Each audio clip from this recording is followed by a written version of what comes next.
Últimas noticias. El presidente dijo que la guerra estaba casi terminada, pero apenas unas horas después, el cielo volvió a encenderse con misiles. Y en ese contraste, entre la declaración oficial y la realidad inmediata, es donde se revela la verdadera historia. A las 9:00 de la noche del miércoles, desde el Cross Hall de la Casa Blanca, en uno de los escenarios más simbólicos del poder estadounidense, el presidente apareció frente a la nación. Traje oscuro, banderas perfectamente alineadas a su espalda, iluminación calculada para transmitir control, autoridad y cierre. Era su primer discurso en horario estelar tras 33 días de conflicto. Y el mensaje fue claro, directo, casi definitivo. La guerra estaba prácticamente concluida. Dijo que los objetivos estratégicos estaban a punto de completarse, que la marina iraní había sido destruida, que su fuerza aérea estaba en ruinas, que sus líderes estaban muertos, que el sistema de mando y control estaba colapsando. Prometió que el trabajo restante sería rápido, decisivo. 2 o 3 semanas más, afirmó, y todo habría terminado. Incluso utilizó una frase que resonó con fuerza: que Irán sería devuelto a la edad de piedra. El mensaje no dejaba espacio para dudas. Según esa narrativa, la fase difícil ya había pasado. Lo que quedaba era una limpieza final, un cierre ordenado, una salida clara. Pero la guerra no escuchó ese discurso. Horas después de que las cámaras se apagaran y el presidente abandonara el salón, el ejército israelí confirmó el lanzamiento de misiles desde territorio iraní. Las sirenas sonaron en el sur de Israel, desde Beersheba hasta la costa mediterránea.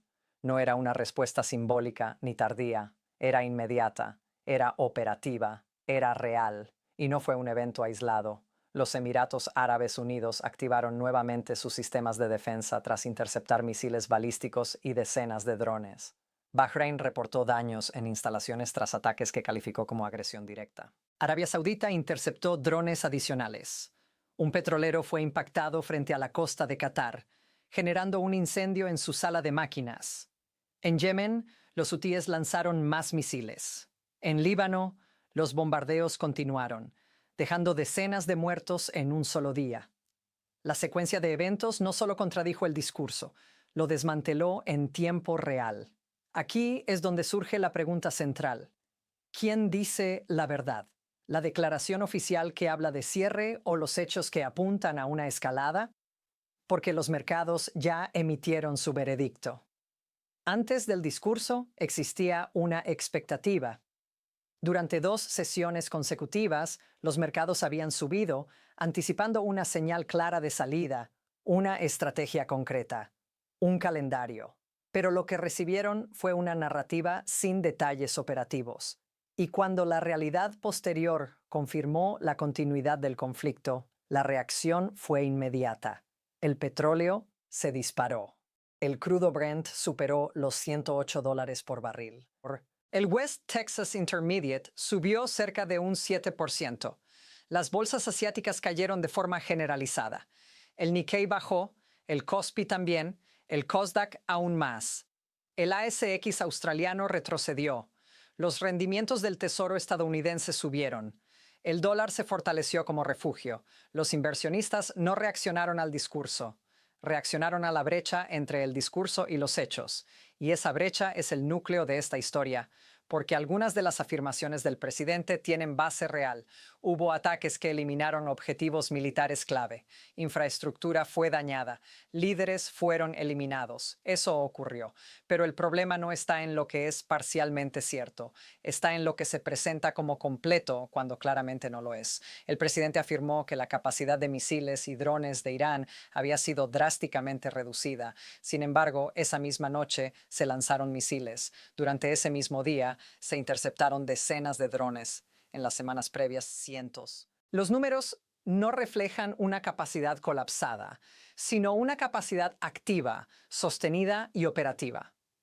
Entonces surge una pregunta incómoda. Si esta es una capacidad reducida, ¿cómo se vería una capacidad intacta?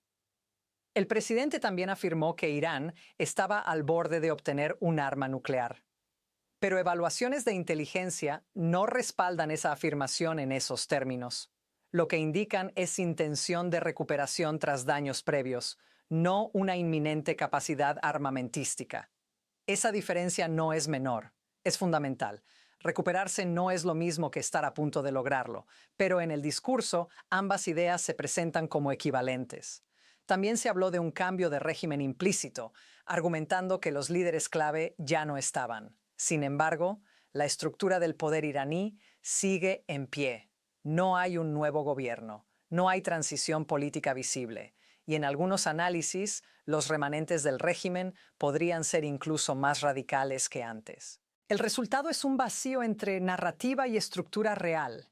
Y ese vacío se extiende al elemento más crítico de todo el conflicto, el estrecho de Hormuz. El presidente afirmó que se abriría de forma natural una vez concluida la guerra, que la parte difícil ya había sido resuelta. Pero esa afirmación ignora el componente esencial del problema. Precisamente la fuerza que mantiene el estrecho cerrado es la misma que supuestamente ha sido neutralizada. Minas navales, misiles costeros, enjambres de drones. Esa es la arquitectura del bloqueo y sigue activa. El tráfico marítimo está prácticamente detenido. Antes de la guerra, por ese estrecho transitaba cerca del 20% de la energía mundial. Hoy, ese flujo está interrumpido. Y eso tiene consecuencias globales inmediatas. Los precios del combustible han aumentado de forma acelerada. En Estados Unidos, la gasolina pasó de $2.46 por galón al inicio del conflicto a más de $4 en poco más de un mes, un aumento del 63%. Las empresas comienzan a reaccionar. Congelación de contrataciones, reducción de gastos, incertidumbre operativa. Los analistas económicos ya anticipan efectos en el crecimiento, posibles impactos en el empleo, ajustes en previsiones globales. Todo esto mientras la pregunta más básica sigue sin respuesta. ¿Cómo termina esta guerra? No cuándo, sino cómo. Porque la ausencia de una estrategia de salida clara es lo que está alimentando la volatilidad. Y esa incertidumbre no solo es económica, es también geopolítica. El presidente ha planteado la posibilidad de revisar la relación con la OTAN, una declaración que, incluso sin formalizarse, tiene implicaciones profundas. Al mismo tiempo, una coalición de más de 30 países, liderada por el Reino Unido, está organizando esfuerzos para asegurar el tránsito marítimo en la región, un esfuerzo paralelo, sin liderazgo estadounidense directo. Eso redefine el equilibrio de poder.